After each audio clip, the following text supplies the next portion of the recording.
que je reçois.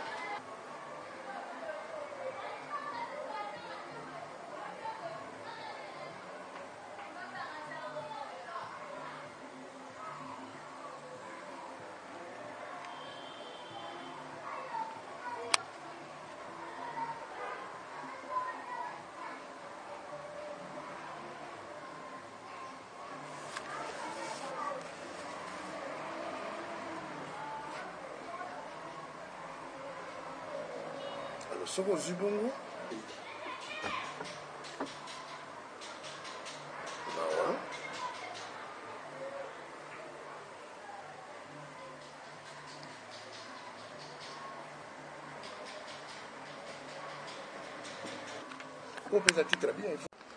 Les internautes de Congo4live.com.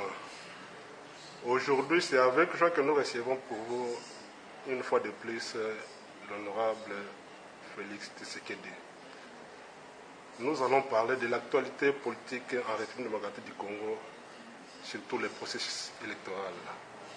Bonjour, honorable. Oui, bonjour, Nixon. Honorable, aujourd'hui, partout dans le monde, les Congolais, partout où ils se trouvent, ils se demandent, ils se posent la question, est-ce que l'UDPS a levé l'option de participer au processus électoral?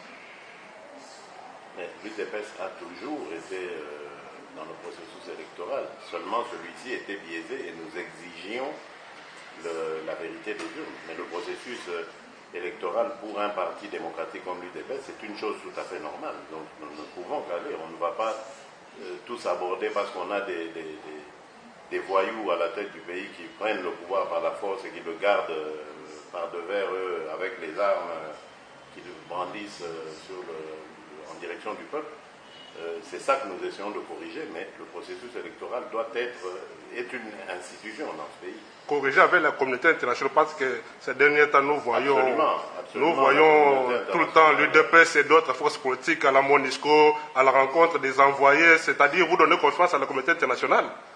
Absolument, la communauté internationale a toujours accompagné le processus démocratique au Congo depuis la fin de la guerre que nous avons connu dans le pays. Et depuis donc la signature de l'accord global et inclusif, la communauté internationale est là. Ok, honorable, bien sûr, mais il y a beaucoup de Congolais, surtout les pasteurs canines de Londres, sa préoccupation de savoir est-ce que l'UDPS reconnaît maintenant les députés qui siègent au Parlement, parce que... Je ne vois pas le lien entre ce que nous avons fait avec les représentants de la communauté internationale et la reconnaissance des députés. Pourquoi est-ce que ça revient tout le temps?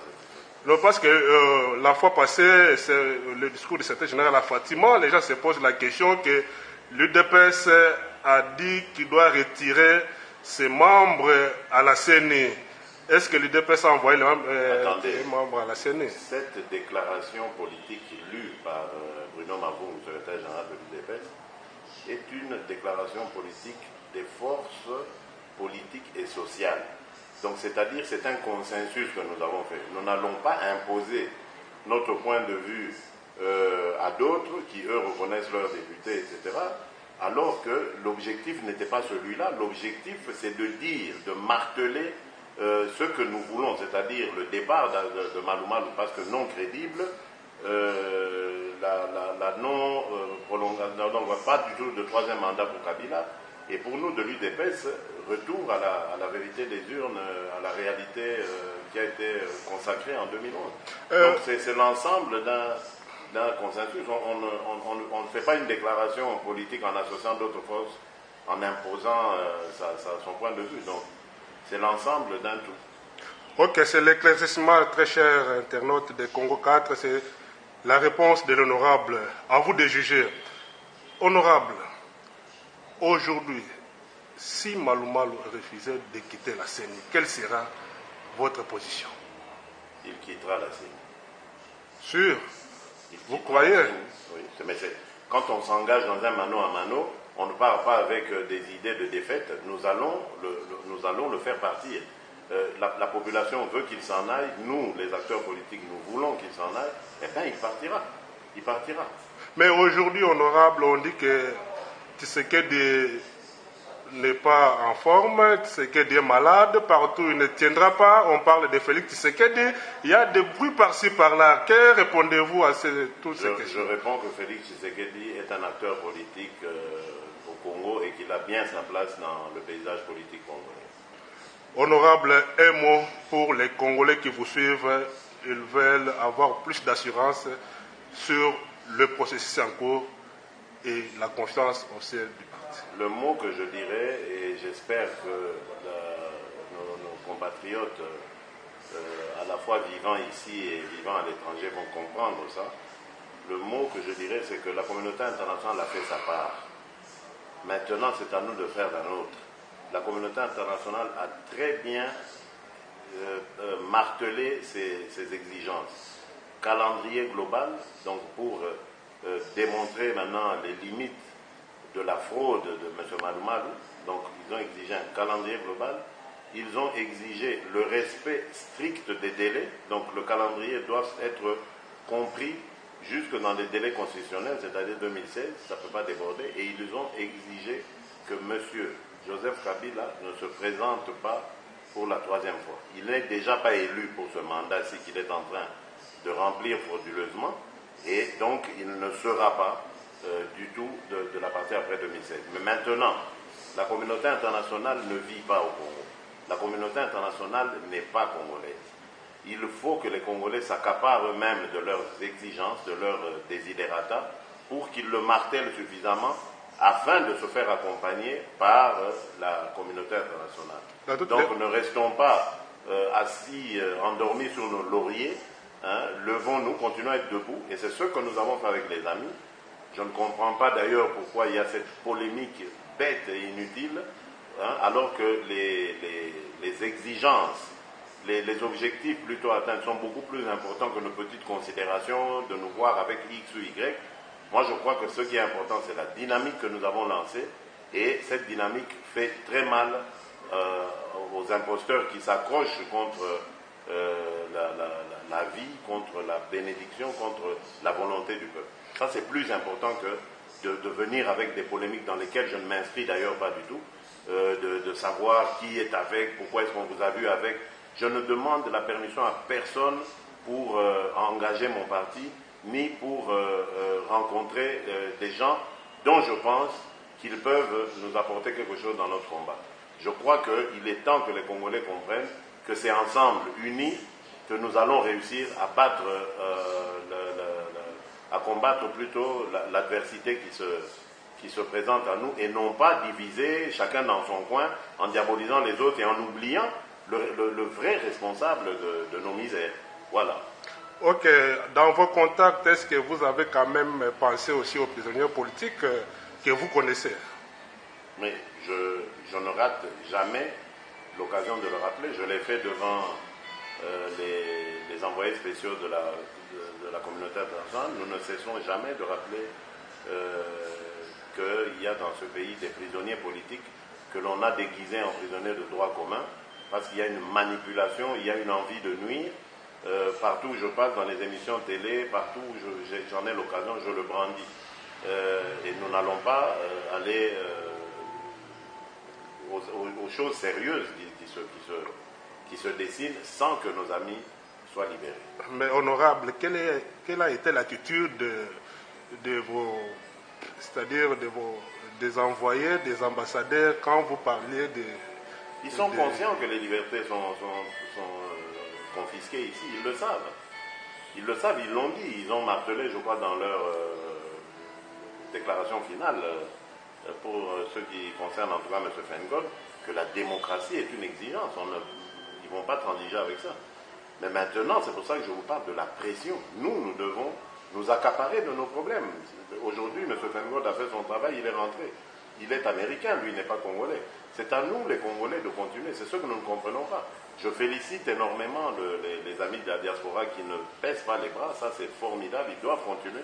C'est la preuve que partout où on est, même quand on est à des milliers de kilomètres du Congo, on peut faire mal. Kabila a pleuré en les traitant de terroristes, injustement d'ailleurs. Ils sont loin d'être terroristes à côté de ceux qu'on sait de ce régime. Et donc, ils doivent continuer la pression. Cette pression porte ses fruits. La preuve, elle fait flancher même redoutable du camp adverse. Donc voilà. Maintenant, ce qui se passe dans la diaspora doit se passer ici au Congo. Nous sommes d'accord avec des amis que nous avons rencontrés, de la société civile et des autres formations politiques, pour ensemble lever notre peuple, le conscientiser et lui faire comprendre que c'est à lui maintenant de prendre son destin en main, maintenant que la communauté internationale a constaté la même chose que nous, c'est-à-dire la supercherie qui prépare encore une énième fraude électorale que nous n'accepterons pas d'ailleurs. Je crois que c'est la fin de notre entretien avec l'honorable Félix Rosen, le peuple d'abord. Tu entendais l'élément est là. Daniela Lalita continue à passer l'icône nationale. Pasteur Kaninda.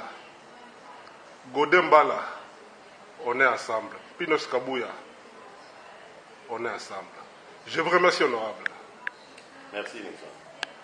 Très chers internautes de Congo4live.com, votre site. Après l'honorable Félix Tshisekedi, maintenant c'est l'honorable Emery Okundi, les membres de la dynamique des forces politiques et sociales. Ils ont fait leur déclaration à Fatima, une déclaration commune. Alors, avec l'honorable Emery, il doit nous dire les bien fondés de cette dynamique. Bonjour, honorable. Bonjour. Honorable, vous pouvez dire quand même à nos internautes, les expliquer les bien fondés de cette dynamique.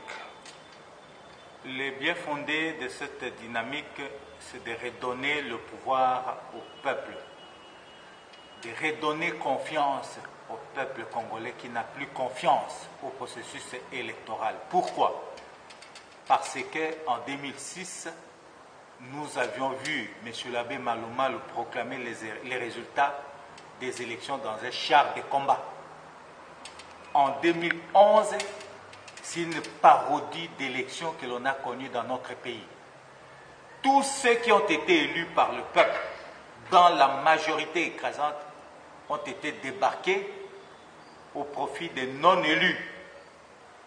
Et donc, nous ne pouvons pas faire dans notre pays de la tricherie un mode de gouvernance électorale. Nous ne pouvons pas faire de la fraude électorale un mode de gouvernance électorale dans notre pays. Et nous ne pouvons pas non plus permettre à qui que ce soit de tailler les lois de la République sur mesure, de tailler la constitution de la République sur mesure. C'est pour cette raison que les forces politiques dignes de ce nom, de l'opposition et sociale, se coalisent aujourd'hui pour une cause juste, une cause noble, seule de préserver les acquis souverainement optés, souverainement adoptés dans notre pays. Et donc, nous faisons en sorte que le pouvoir soit réellement le pouvoir du peuple, pour le peuple et par le peuple, et non le pouvoir nommé par quelques-uns quelque part. Nous faisons en sorte que nous puissions avoir dans notre pays des élections crédibles, transparentes et démocratiques, afin que nous puissions renforcer la légitimité à travers ces élections. Parce qu'aujourd'hui, comme je l'ai dit, notre peuple n'a plus confiance au processus. C'est pour cette raison que nous nous battons pour que la transparence soit le maître mot dans la gouvernance électorale. Honorable, avec cette dynamique, pensez-vous aller jusqu'à la fin? Parce que nous rencontrons dans beaucoup de dynamiques, il y a toujours des divisions, mais vous commencez bien. Est-ce que vous garantissez au peuple congolais d'aller jusqu'à la fin avec cette dynamique? Vous savez, là où vivent les êtres humains, le conflit est permanent. Là où vivent plus de 2 personnes, c'est tout à fait normal qu'il y ait divergence d'opinion, divergence d'idées. Mais le plus important ici pour nous, c'est quoi? Le plus important pour nous, c'est l'intérêt général. Et pour préserver cet intérêt général, nous devons minimiser nos divergences au profit de ce qui nous unit, c'est-à-dire la cause pour l'intérêt général, pour préserver en tout cas la légitimité populaire dans notre pays, préserver les acquis démocratiques que ceux qui n'ont pas eu mandat du peuple veulent aujourd'hui remettre en cause et pérenniser, se cramponner au pouvoir pour le pouvoir. Et donc, c'est ça la cause, ou les causes nobles qui nous unissent. Il peut y avoir des problèmes, mais nous devons nous résoudre ces problèmes entre nous comme des hommes mûrs. Le problème ne manque jamais. Mais la grandeur des hommes, c'est leur capacité à surmonter leurs différends pacifiquement. Et donc, nous sommes là, nous nous sommes réunis, unis pour une cause noble. Et tant que nous défendons, nous nous battons pour cette cause noble, je ne vois pas ce qui peut nous diviser. Honorable, vous étiez à la rencontre des envoyés spéciaux de la communauté internationale. Tout le temps, vous êtes toujours là-bas. Et malgré les autres sont rentrés, Fengol et les autres, et ici à la MONUSCO, il y a toujours des rencontres. Honorable, quelles sont les garanties ou bien qu'est-ce que vous échangez avec ces envoyés spéciaux de la communauté internationale? Et malgré qu'on vous parle des processus électoraux, quels sont les préalables que vous posez, mais le climat même de la discussion? La courtoisie la plus élémentaire exige à ce que lorsque vous êtes invité, que vous répondiez à l'invitation. La réponse peut être négative ou positive. Nous avons été invités par ces envoyés et nous avons répondu positivement. D'autant plus que la rencontre concernait l'intérêt général. Voir dans quelle mesure tenir de bonnes élections en République démocratique du Congo pour que la volonté du souverain primaire s'exprime. Et nous avons été en cette rencontre, nous avons parlé du processus électoral en général. Nous avons parlé de respect des règles du jeu. Nous avons parlé du respect à la Constitution de la République, qui est notre loi fondamentale, et que personne n'a le droit de considérer ces documents comme un chiffon qui, à chaque approche des élections, il doit en faire ce qu'il veut. Et nous avons été très bien compris, d'autant plus que nous parlions sur base des documents, des règles, des normes et des repères qui régissent la République démocratique du Congo. Et nos interlocuteurs nous ont très bien compris et ils nous ont dit qu'eux aussi, leur souci le plus ardent au niveau de la communauté internationale, c'est de préserver en République démocratique du Congo les acquis démocratiques. C'est de respecter les lois et la constitution de la République. Et donc, c'est des amis qui ont ce souci de voir ces géants d'Afrique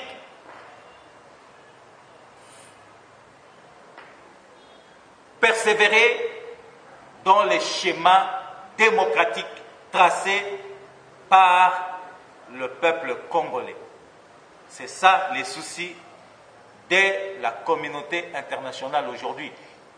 Cette communauté internationale s'est rendue compte que tant que l'on ne respecte pas cette volonté exprimée à travers les élections du peuple congolais, eh bien, il n'y aura jamais de paix juste, il n'y aura jamais de cohésion nationale. Et ils veulent s'investir en amont pour que l'on puisse préserver les acquis démocratiques, respecter les lois de la République, respecter la Constitution. Mon cher ami, ces valeurs-là, lorsque l'on a une maturité démocratique, on ne peut même pas attendre que les amis et frères viennent de l'extérieur pour nous le demander. Ça va de soi. Mais hélas, nous sommes en face des gens qui n'ont pas cette culture de démocratie, des gens qui sont habitués à arriver au pouvoir par la fraude, par la tricherie. C'est pour cette raison que les amis et frères de notre pays viennent nous les rappeler. Mais ce sont des choses élémentaires. Et donc, mon cher ami, notre rencontre avec nos amis tournait autour de ça. Nous leur avions dit que nous nous sommes disposés à aller aux élections, mais nous aimerions des élections apaisées. Pour y arriver, nous aimerions des bonnes élections, contrairement à une parodie d'élections que l'on a connue en 2011. Pour y arriver, il faut d'abord que l'on puisse, avec le pouvoir organisateur, dégager un consensus au lieu de faire les choses de manière unilatérale. L'unilatéralisme n'est pas élection, d'autant plus que le processus électoral, c'est un processus participatif et qui appelle consensus. Et donc, nous leur avions dit que nous étions disposés à dialoguer pour que nous puissions trouver un consensus national et tenir de bonnes élections dans notre pays, tenir les élections apaisées afin que le souverain primaire puisse élire librement ses dirigeants. Honorable, mais dans tout ce que vous avez expliqué à la communauté internationale, aux envoyés, il n'y a pas quelques préalables clés quand même, n'est-ce pas, pour garantir le processus. Effectivement, il y a les préalables, mon cher ami. Parce que notre peuple n'a plus confiance au processus électoral. Les préalables, des préalables sur quoi? Il faut faire en sorte que l'on puisse redonner confiance, que le peuple puisse reprendre confiance à ce processus. Comment? Eh bien, par la transparence. D'où il faut l'audit du fichier électoral avec toutes ses composantes, c'est-à-dire le Centre national de traitement, les serveurs centrales, le serveur de sauvegarde, backup. Il faudrait que toutes ces composantes du fichier électoral soient auditées. Auditées par qui? Par un cabinet d'experts international. Nous avons une jurisprudence à la matière. En 1994, il y a un Danois qui a audité le fichier électoral sud-africain et il a détecté des logiciels de doublons. Et récemment au Sénégal, l'Union européenne et l'USAID ont financé l'audit du fichier électoral qui a permis une alternance démocratique au pouvoir au Sénégal. Et donc, le préalable des préalables, c'est l'audit externe du fichier électoral. Après l'audit du fichier électoral, mon cher ami, l'autre préalable, c'est d'avoir un calendrier global des élections. Parce que, vous savez, aujourd'hui, on est en train de tout faire, tout mettre en œuvre pour se cramponner au pouvoir en violation de la Constitution. Et le pouvoir organisateur de M. Malouki, de la CENI, est totalement à la remorque de certains individus. Et donc, dans ces conditions, il faut que nous puissions avoir le calendrier global pour voir si les mandats constitutionnellement les mandats constitutionnellement établis dans la Constitution seront respectés. C'est-à-dire, nous allons tenir les élections législatives et présidentielles en 2016, par exemple. Vous voyez? Parce qu'aujourd'hui, nous avons des institutions qui sont devenues illégales, illégitimes, Pourquoi? Parce que largement, ces institutions sont largement au-delà de leurs mandats légaux. Vous avez les assemblées provinciales, vous avez le gouverneur des provinces et les vice-gouverneurs, vous avez le Sénat, qui est largement, le Sénat est au-delà de son mandat légal, de son mandat constitutionnel. Alors, pourquoi? C'est là où vous comprendrez la partialité du pouvoir organisateur qui est totalement à la remorque de l'actuel chef de l'État et sa famille politique. Pourquoi M. l'abbé Malou Malou préfère qu'il y ait une Assemblée nationale renouvelée et un vieux Sénat? Pourquoi il préfère qu'il y ait des assemblées provinciales et des gouverneurs de province qui sont largement au-delà du mandat? Mais il vient se soucier seulement des élections municipales, urbaines et locales qui, lorsque nous étions en Saint-City, les délégués au dialogue intercongolais avaient décidé que l'on puisse commencer par ces élections-là, mais arrivé à Kinshasa, Malou Malou a inversé l'ordre pour laisser ces élections. Donc, ces élections urbaines, municipales et locales ne sont pas les arriérés de 2011, c'est des arriérés de 2006. Et donc, nous disons que pour ne pas porter en torse un coup fatal à la Constitution, eh bien, commençons par les arriérés de 2011. Il faut que l'on puisse terminer avec ces arriérés pour respecter la Constitution dans son article qui stipule que le président de la République est élu pour un mandat de 5 ans, renouvelable une seule fois. Et donc, le président actuel est à la fin de son deuxième mandat et qui ne peut plus briguer un autre mandat. Il faudrait qu'on respecte ces délais en tenant les élections conformément à l'article 93 de la Constitution, c'est-à-dire 90 jours avant la fin du mandat de l'actuel président. Et donc, ces élections doivent être tenues impérativement au mois de septembre 2016. Avec Malou Malou à la tête de la CENI. Monsieur Malou Malou n'inspire plus confiance. Monsieur Malou Malou n'inspire plus confiance. Vous remarquerez qu'au lendemain de la publication de son calendrier électoral en ce qui concerne les élections urbaines, municipales et locales, c'est tout le monde qui l'a désavoué. L'opposition politique l'a désavoué, la société civile l'a désavoué, son église l'a désavoué à travers la commission des laïcs. Tout le monde l'a désavoué, sauf ceux à qui il roule pour, c'est-à-dire M. Kabila et sa famille politique. Honorable, nous sommes à la fin de notre entretien. Je pense que le pasteur Kanine de Londres vous suit et Godembala en Hollande vous suit. Vraiment, vous avez répondu à quelques préoccupations, mais ce n'est pas la fin aujourd'hui parce que l'actualité est en continu.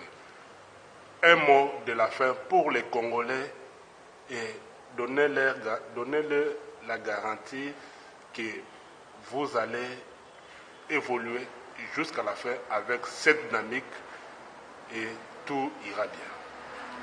Le mot de la fin, c'est d'abord de vous remercier pour l'occasion que vous me donnez de parler à mes frères et sœurs congolais, où qu'ils se trouvent. C'est de leur dire que la liberté ne se donne pas, elle s'arrache. Nous avons conclu un contrat social. À partir du moment où quelqu'un ne respecte plus ces contrats-là, eh bien, nous ne pouvons qu'utiliser les moyens légaux pour les contraindre à les respecter, à respecter ces contrats. Aujourd'hui, l'article 64 nous donne le pouvoir